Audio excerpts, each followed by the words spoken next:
victory.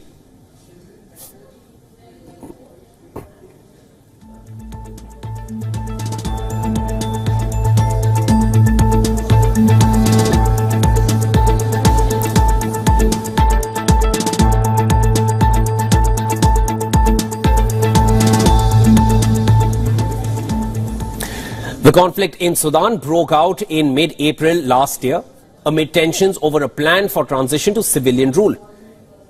The civil war broke out between the Sudanese army and the paramilitary, which is the Rapid Support Force, or the RSF. Now, the RSF had held the radio and television headquarters since the beginning of the conflict, using it as a military base and detention center. However, they had not been able to transmit from it, and state television continued to show pro-army content, which was broadcast from elsewhere in the country. Since the war began, the army and the RSF have fought for control of Khartoum and surrounded cities. Despite the United Nations Security Council's call for a ceasefire during the holy month of Ramadan, heavy fighting has continued in several parts of the capital. We are in the market to buy Ramadan supplies, but we cannot buy all of them due to their high prices and the loss of our sources. Had clear findings that there are grounds to believe both sides have committed war crimes. More than 10 million people were forced to leave their homes either to safer areas inside Sudan or to neighboring countries, according to UN agencies. Mugenzi wanje yabasa kuba namanya ebe kugenda mu misho General Burhan mu Sudan akiremere kwereza yo government ekiba kwenda n'ekintu kike nubenda government ya Sudan erije military government kugira ngo kutegekwa ekinyamahe eze bantu babutosha babase kuteka ho akaruru abantu betere president oba kwenda abategeke bisari cyamba government cyabiro mpaka naga majingo nkanabwa General Hemeti na General Burhan bakamba bakora kimwe banyangara zihanga konkate Burhan na General Hemeti na wakanga kuba namba ya kabiri na wena endo buyinza nuko rutarogumiza mpora mwen ntwenda kureba yerwa hwere kureba General Burhan yana basa kwereza yo government omikono yababutosha konkana we takwenda kandi Hemeti kubasa kuba namukira mwene Omar Haiti ekiro cya nyumazyo president wa Guyana arijiro yarangira ku president abari prime minister wa Haiti omwami Henry Elio abasize kurgayo akarangira ku ya resigninga akfollowing a demand yo barbecue omugange Dutch face ariyo muihanga kutuntu zihanga ahambira hiranga nkana government kibazo cyo kwa kashatu we Henry Elio akazo muri Kenya kwasa kusayininga ekipapura cyo kwikiriza amahe kwikiriza police ya Kenya kuija kwegita omuyihanga rya Haiti kubasa kutuza ecyanga cyabaye cya kwasoro muro na barbecue Jimmy Charize barbecue abiri barbecue mwene woki ya hambire government kiyamaze kumayangu prime minister yazo muri Kenya yagurukayo ya batakinga airport bamusibirayo bajango nubenda resigninge yama kuresigninga nubo base kurukura nubo base kuchendeza obuvuyo obebere omoport ya Port-au-Prince nicho kibuga kikuru ninga ururembo rukuru urwa Haiti mbwen obwahati abahekeraba ababembe abababakyu ababembere babakyu na nubebembere ebichweka kinana ekichweke kikuru kya Port-au-Prince mbwen kubya birebyo karikam no mukago gugita mahanga gona gari mu Caribbean haramu Jamaica haramu na nagandi za Barbados na zindi mbwen bashitama na America no manyana yo teburuzayo yakwata nayo yayigitaho nende kumanya buri nshongana zitambura zita omu block ya Karkam basta mu Kingston capital state ya Jamaica babasa kutera kuhazana akuba kubasa kuchendeza obuvuyo oburi muri hanga rya Haiti. Prime Minister Henry Elio yajatimyoti nchino nshonga nimbasa kuresigninga nkabo kuba kwenda hakuba muri Haiti bunu bagamba ngo Henry Elio kugira ngo tabasize kubana tegeka hari Haiti kurungi kandi cya kabiri kugira ngo entasiyo y'ihanga emurimo yo controllinga ekyakashatu tubaramuterire karuru nkana kugambire ngo Henry Elio prime minister gw'abariyo wa Haiti akatorana butora n'akakiko kugira ngo azeho atorane banyuma yo assassinatinga prime minister y'abaro General Moise bakamuita kwamaze kumuita baronda Henry Elio abasakutwara ekintu misho mwene Kenya naye yagira etikare Kenya neyenda abasirikare keneza kusindika aba polisi 10 kugenda mu ihanga rya Haiti kukuma busingi mwana Kenya nayo William Ruto president yagira ati tinka sindika aba polisi banje mu ihanga ibyo butegeki bitarekiriya enrobo shankuru taro none ushangu ito ntuzayo kuza kurwana urutaro pana tuzayo kuza kumemerembe mu ncyaka kigiye cyo reka mbenyemereza amahega polisi yanje force yanje y'abantu 10 embenye nakubahereza United States of America ayebembirwe State Secretary Anthony Blinken ayongiza sente bahire million bapurejinze million 10 mwaya twazemba kongera bahereze million 300 za dola mu UN babase kutekaho force ningihe eri kusupporting ngo kibine cy'amahanga gaterine kugira ngo base kubamo mwena ya UN Security Council ya Japan eti America tugambe bukade 300 atkonkata yituriyaha twine hubukade 11 obwa dola bonka mwen hata kubasaziremu basaziremu kugira ngo kare president aba prime minister Henry Elio yahindura entambi omukashishe keri job nyuma azyo arabira mu president mu prime minister wa Guyana yaragira ku kabasize kuba ya stepping down mwene hatari job yakayetera mu kifuba yajete bantu mwe ati nyowe abantu ba Haiti arakurabira mu kuragwe gwa social media ya postinga ka video ugumu kurebaho yagira ati abantu ba Haiti nyoni mbendeze businge nimbondeze birungi kandi ecyo mukusha abantu ecyo nkugamba mbwen baba kiyukiye nagira ngo nyowe mbase ku resigninga mufuno businge nanye ninza ku resigninga atkonga ninza ku resigninga mwamara kutekaho transition council mwamara kutekaho akakiko ako kubasa kuronda umwebembezo ndijaragarukeho ninga akakikako karonda interim prime minister nyoni stepping down akachika kwa kabantu mushanju mwamara kateka deni ko kabase ko kuronda uninga kutorana prime minister yabe na heading ihanga konka atari barbecue akwa barbecue wena gambere nsi yona munaenda resigninge emirmende miri takajizire munaenda kutegeka ihanga kandi kiyana jana kutegeka ihanga echo nchibe cyamba government mwene katore barbecue ichera yekwase America teje nakireba etkonga kachika kumara ronde kave kino kwikiriza kungu amahe agamahanga gaterine UN backed force kugira ngo amahe abakusupportingwa ekibine cy'amahe amahanga gaterine echa UN kikirizibwe kureta amahago umar Haiti kubasa controllinga obusingi mwen barbecue yagira ati America na muzana zana at France na muzana zana UK na muzana zana kumwa benu mwenda kuleta kachikwako kandi mukani mwa dictating terms estro atamboreho ati nkimanyisa ngo ntutegekimwe kuyeho tubantu ati nyeki nkufa nabantu ba Haiti kwetera korondera kachiko bakarona prime minister wabo kuyicerezamu akazaho then bakareko batera karuru atkonka mwana mangu America nimo mwa decidinge France nimo mwa decidinge na mukago gakarekamo enshonga za Haiti zicengwe abantu abo munda batarimwe ubwo no president arugambira abantu na barbecue nawe arkwinshonga ze amakuru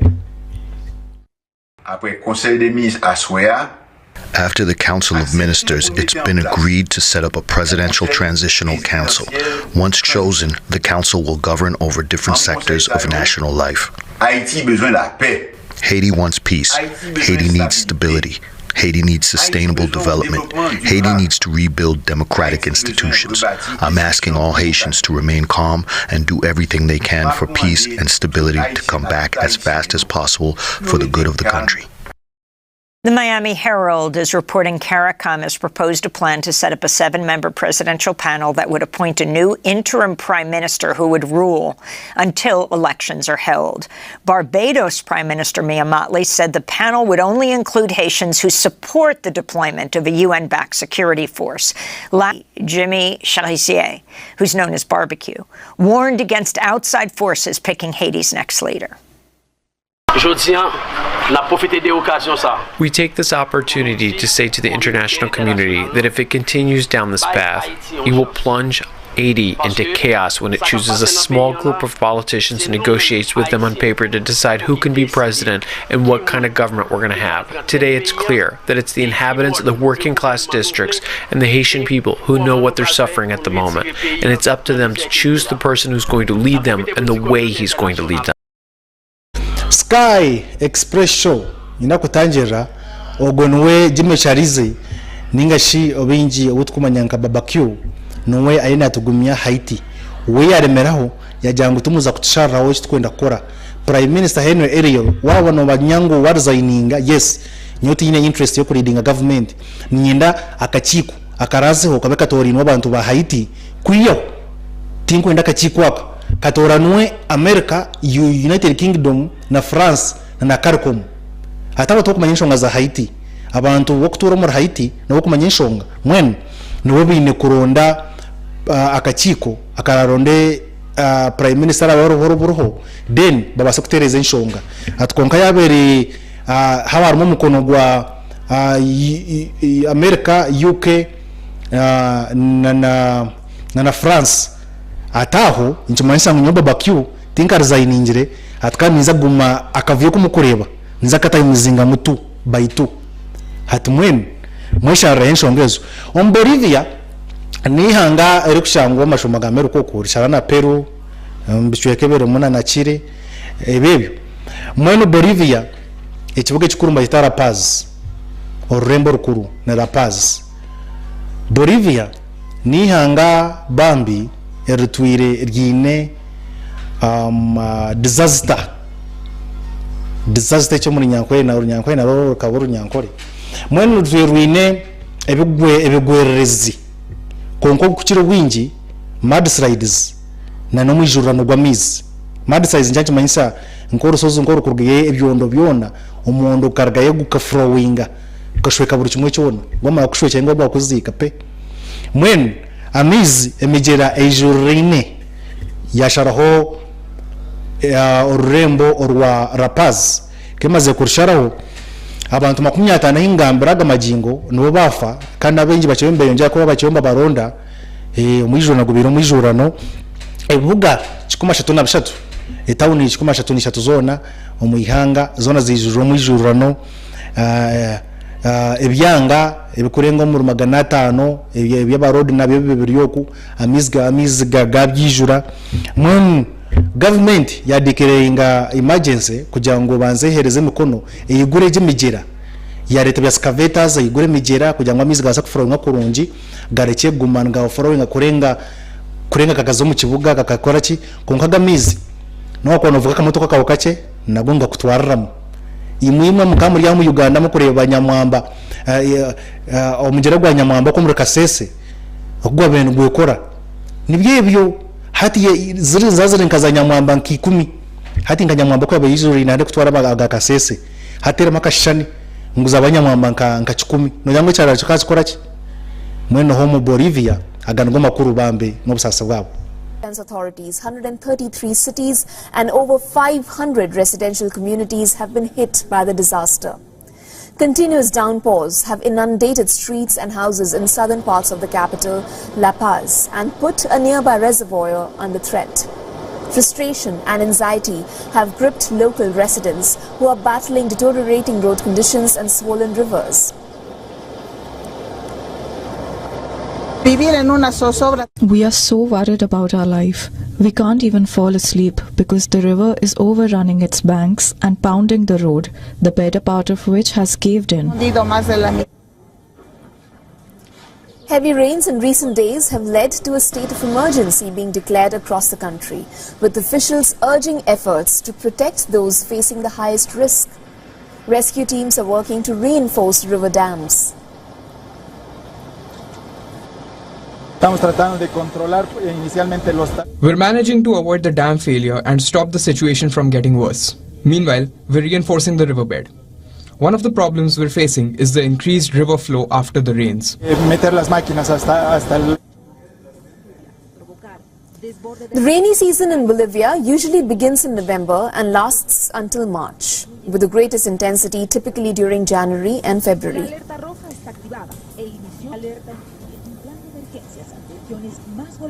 Express show ndakutangiriye mugenzi wanje yabasa kuba natural n'ibusasa kurwo mu Bolivia ukitaka kikahoga takamanya busasa bwacyo nyowe nkande Kampala so nkamba ni mpurani mbagamba bayise amizi ngataho munju ntagaba amizi cyago no tanti wande kana bentayire munyono wanje nanako mugamba izina ngata ndakugambe ngo ngakari mu kiga so kirayo mutayire ihango njura yagwa twakinga rwiji kunga kuza kurera no munda ngarwo musiminto munda gataha gijura ke karivu ekitanda mwena mutembe ntebe mugumu mwanya ati kubagamba ha kwijurana kwa mizi ninga se mu rwayise ni I can relate ni mani icyenga okitaka kikavuga mwena mataba ninga sho mwijurana kwa mizi yego kwika no gutwara n'inju yona no gujije yona gukiriza gutwara n'abarumbora n'ibintu byona tine cyo kushanga nagamuni ndatwara imodoka gajibwa no muhanda shwi ishayizo gaga chine force ya man gaga marakore kokuri ndigiza na man ni motoka zona ngaze yera n'amajunga ga yera umujana bamiza Russia eriyo neza kutera akaruru Russia eyene kutera akaruru kayo ogumurundi akaruru kayo ekatireho ku marebero bibiri akwaba abantu bokwingana miliyoni 12 nobo aba bashirira bari eligible kutera karuru ako ngobine kutera karuru abantu miliyoni 12 mwenu kosha nyensya kutanka 15 mpaka 15 akaruru karasha nabo kwa benkaterwa ubwo Vladimir Putin ayebembire nawe arimo mu karuraje yagarikire ya Simba kandi yarimo na Nikolai Kartanov hamuna Rodoin Slatsky den arimo Vladislav Davarkov nawe ayisimbira abantu bashataho bamwisimbiraho konka icyo ntugamba mbu abatwara ba opposition na opposition tichikumanyisa mwenu wari nkayisimbire wenka kandi mbamanyangu nazaga kana singa mbwen Vladimir Putin yamara kusinga akaruraka nabaza ko baya president mwene aza ko baya singa enchiro ye ya mukaga mu ntebe kuko bembiri hanga rya Russia akuba akabanza Putin umurukumu rwenda 9 bamwe pointinga nga acting president yategekaho kace umwaka gwa 2022 bazo mukaruru batera yakasinga na obucuye katanu na bushata rigana 53% kizire mu 2024 bakabatera karuru constitution yabo ya Russia iba batiraho umuyaro ku Rwanda 93 bo bakafominga bine no mu Uganda twine the constitution of 1996-1995 around the constitution of Uganda hati wo kurwe 1993 constitution of forminga ekene hereza ekisanja ninga se enchoro y'obutegeki emyakena obwire buri batakize kugikwataho umwaka gwa 2028 umwaka gwa 2028 akiza bagihindura Putin yagihindura we to kumunyumiza ebyo kugira ngo enchuro ejene mpaka myaka mukaga mwene hata y'obutegeki enchuro ya president ejene mpaka myaka mukaga so mwaka gwa 2028 yiza ya ba musinga makaruru hati ya prime minister kaba prime minister akarubaka kurasiro ya kaesimba mu 2012 yasinga yafuna yasinga na 63.6% mu 2018 nkagamba kuruga 2012 isanya cy'imyaka mukaga mpaka 2018 yayisimba na obuchweka yasinga no buchweka nshanjona mukaga 0.6 nora percentage ni mpango 76.6 ni yali percentage mpango munonga mwenu hati ekibina ninga se ekitongore ekyoketa ekitongore cy'aba spy cy'aba mbega omuri Russia cyayoreka cyashoza report cyagira ngo America iriyo nenda kutahirira omukwiba karuru aka Russia ahabo kuba batirona online system yo kuvotinga online wota kwasa kugira ngo za polling station kuza kutera line no wasa kugenda omubyome bya karamagezi ahamikuti ya internet otera karuru kawe kabase kubarwa hati ekitongore kiketa omuri America cyonchi muri Russia cyonchi kigira ngo America ine plans zo ku interfering akaruru ekibira ababa bali ngaba opposition kugira ngo baremese Putin konka nabwe bikirize ebichweke bahambire bisya ebya Ukraine bahambira Ukraine mbabutuyire ngebichweke byabo bajya mu ino kutera karuru mwene ngamutakwenda tuma baratera bano haba mbakuhereza bafaka hereza Putin timo kukirize kubaho nacho uchicho katura makuru. Election on March from 15th to 17th. A remote online voting system will also be available for the first time in the polls. The results of the elections will be announced shortly after, and in May the winner will be inaugurated as the president of the country. Voting will also take place in what Russia calls its new territories. Now these are parts of Ukraine now controlled by Russian forces, which have been placed under Russian law. Moscow launched early voting for the presidential election on Sunday in the city of Donetsk, in its controlled region in the eastern Ukraine.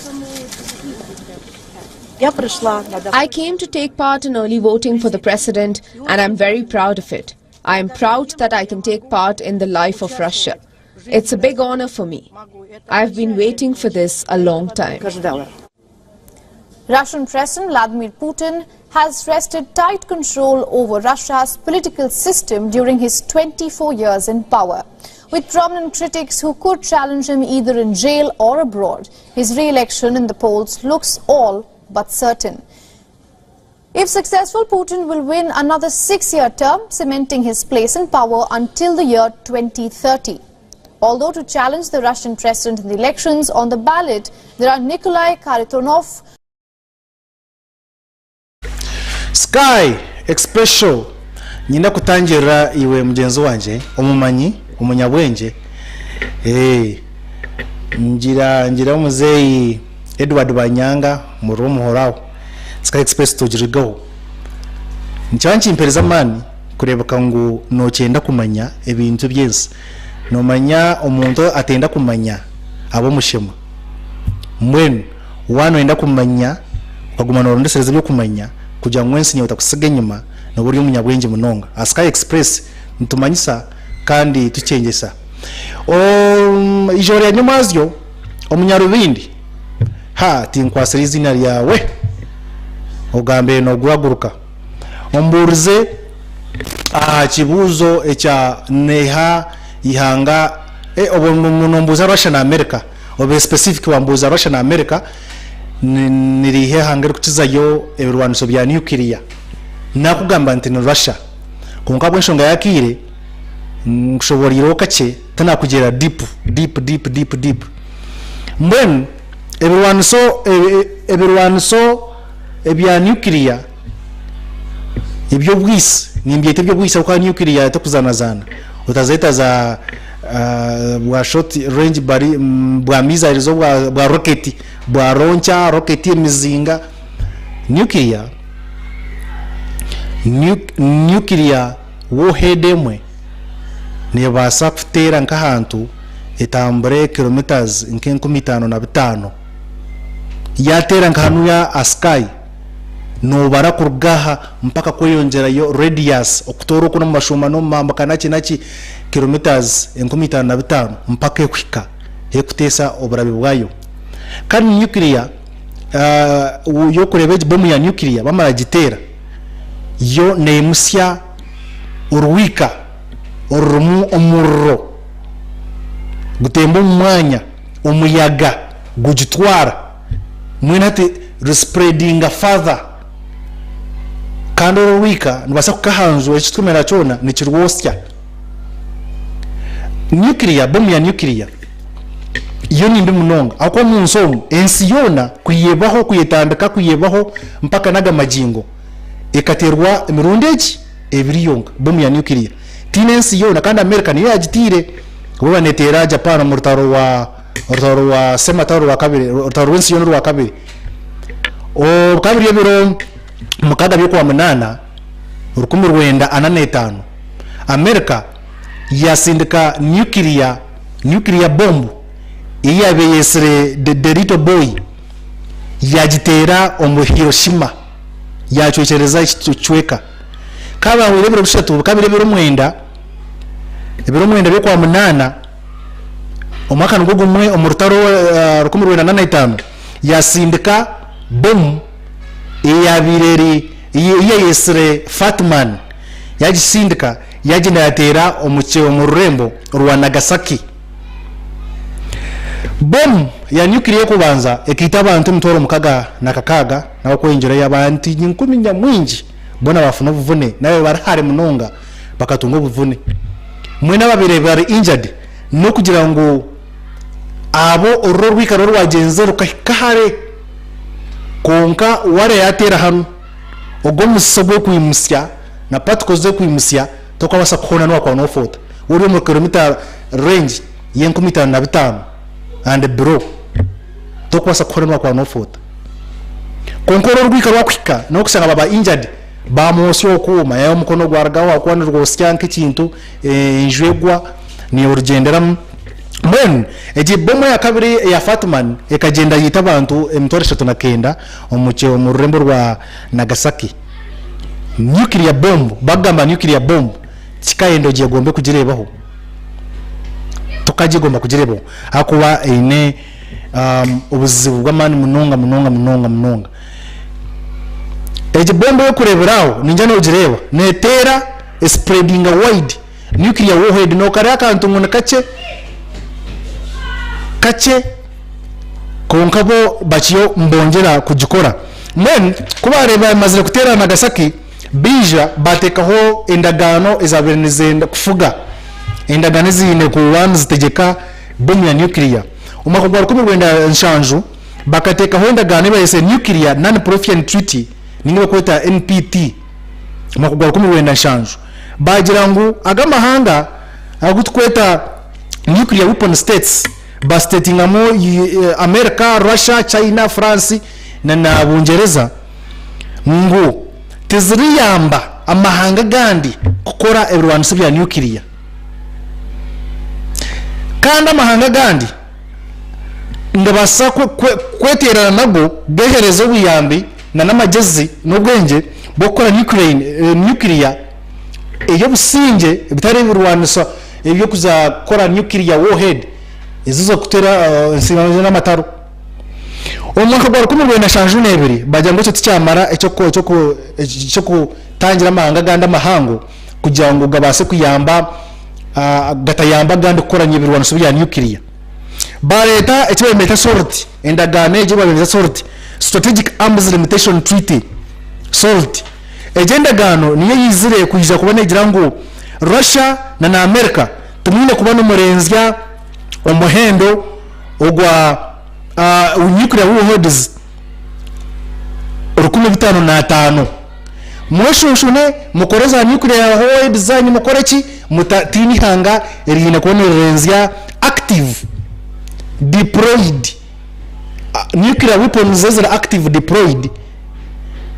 15 agenda gano eje assault strategic arms limitation treaty niko yabene ekora nayo baranguce tukiramare Russia gumane ekora ebirwanso na America gumane ekora nuclear warheads bija omwaka gwa 1991 batekaho treaty ndijo endagano ibaiteje strategic arms reduction treaty ninga start agenda gano ekori eyokushara nuclear warheads aho kuba kuba tanje urutaro umwaka gwa 19 rukubu na kinana makaga urutaro rukuveta korduwo nuru abarwa escalatinga rukumu ruenda kinana makaga urutaro kurwa escalating rwensi yo na maguna atera oguna kusinika miza izo yakuterensi oguya kujimaraho yakuchocherezensi bakaba nanti Russia ikabakize nuclear warheads emitwarena America ine nuclear warheads emitware ebiri ne 13 izina standby as active hata jenda gano ya strategic arms reduction treaty yabasa kugira ngo muzireducing mwena muzishare muzisanyeho buri hanga ryikeza kucendeza nuclear warheads zayo yajimara hata ubwa hati ayena turebwa hati umunyarubindi nabwo arakamwe kibuzo cyawe ubwa hati shaje maganye mijinga ngambera Russia niye bembeye no kuba nuclear weapons umubwingi umunsi yona niyo kutiza yo nuclear weapons eine kakaga 2005 kakaga 2005 America niye kujikurata eine 1555 wawanje wampurao Russia eine nuclear everyone sabya nuclear bombs kakaga 2005 America eine 1555 ezo nizazi kumanywa ngo kumbambe nyumazyo ntureba report eziba kudikiraringa konka abantu mbabine nyingi munonga hati arakakaga 5 arakakaga 2005 za Russia ezira actively deployed habwa start habwa tute ya start endaga nejina gambira ekuri nuclear warheads ezira active zaino kuwine hati ezira actively deployed kugira ngo atazira standby ibagamba ngo banyigi pesa ikagende katera America ikagende katera Uganda kajimaro ezezo nizo kweta eza actively deployed nuclear weapons is on standby nizo Russia eine 10,458 is on standby kuja mwesha hizi yaja ngo hey yimati pesa zikugendera no 10,458 kandi yo America eine 13,909 is the active is on standby wanjenga tima wano handika then Russia eine zikweta inactive is quite active is quite yaho mwene bari ziri nko mikoro zibikire konka nazo mbasa kuzikwata baziteke bazideploying kuba active konka za start active nzazi yoko zibikire zihunami Russia nenkumishatu ashatu na mwenda zaine America nenkumibiri bishatu nkaga nemwe then tuine nuclear weapons ezeze kuba zargira mutindo iziba bice kugomba akayenko wari kumurwena shanju kumurwenda kinano uko rukumurwenda nkaga uko rukumurwenda tano ezeze za nuclear yezo ezikweta za retired mbaba zibazirho ready to be dismantled konka tokasa jamuzona oztere mukono gumwe ozoshi mukono gumwe ndizibasa kureta retaliation force kwasa kweta hobu mkeng mwen ezeze tachikora Russia zaine kusanyaho ni 10 nkaga America ine 18 ezeze zafire mitwe nyanta wanyitegereza then hata Russia yamara kwebembera Russia naitiza umubwingi konka no muri nuclear weapons bamba zikora ngoko kwa mbakore motoka mbabasa kore motoka primo haro new model haro old model konka no muri new model namu haro mu engine zazita kushana obanku jirento wamba tensia munka waba jiteka munka tabo waba jiteka munka chiti hati nko nuclear weapon ambiro sabya nuclear hine zikoza zamani America toza kuza in terms of strength and power the powerful nuclear weapons in the state that has the powerful America is powerful however much your Russia nezizo wingi konka America zira advanced zonjirwe mu obukugo bundi obukutiraza Russia hati mwen warga ha Russia eine nuclear weapons kakaga 2005 America mu cyakabiri ine 1555 hata mu cyakashatu hariyo China ine 35 wazireba hati mwenaga mahanga abiri ngo gakabeja America na Russia ziri mu 10 Russia kakaga America 15 hati China izera mu banyagwa kashatu ine nuclear weapons bisatu na 5 umugwi wa kana haramu France ine 29 Pakistan akorata United Kingdom mu cha 5 Bungereza ine 25 then Pakistan na izo mcha mukaga ine 15 umugwa mushanzo izemo India ine 15 umugwa munana hiziramo Israel ine 9 kandi umugwa mwenda hamwe North Korea ine nuclear weapons 50 konkana yeza yako kuzizimba na yeza deadly za powerful ni ncheko ngaza powerful ncheko kureba konka icyo kutinda North Korea bwiro bwinji yo ekijargo mundagano ebasa kujifuga agenda gano ya strategic arms limitation yumma kabonko mibiri neshatu ekijargo umundagano yabache hagura yayanga yajatinyoga matekeza kumfuga atumwe nagenda ninde kura miza ire hinkwendera hona ncho kwambatira North Korea kugira Kim Jong Un nabasa kwimuka kwazamba ko murundo gumwe ware kure miza rozigenda teri hanga ncho kwamba mutina munonga kunga mahanga gandi ngagenda protocols aho kuba hine endagane zigasa yininjire zigakubasa kubara no shohoza ihanga rumwe amahanga gonna gakutera njanta ryaho nkwata simu munjende tima habaro umuntu wasumu mbase kugenda ndije hano kandi mwendo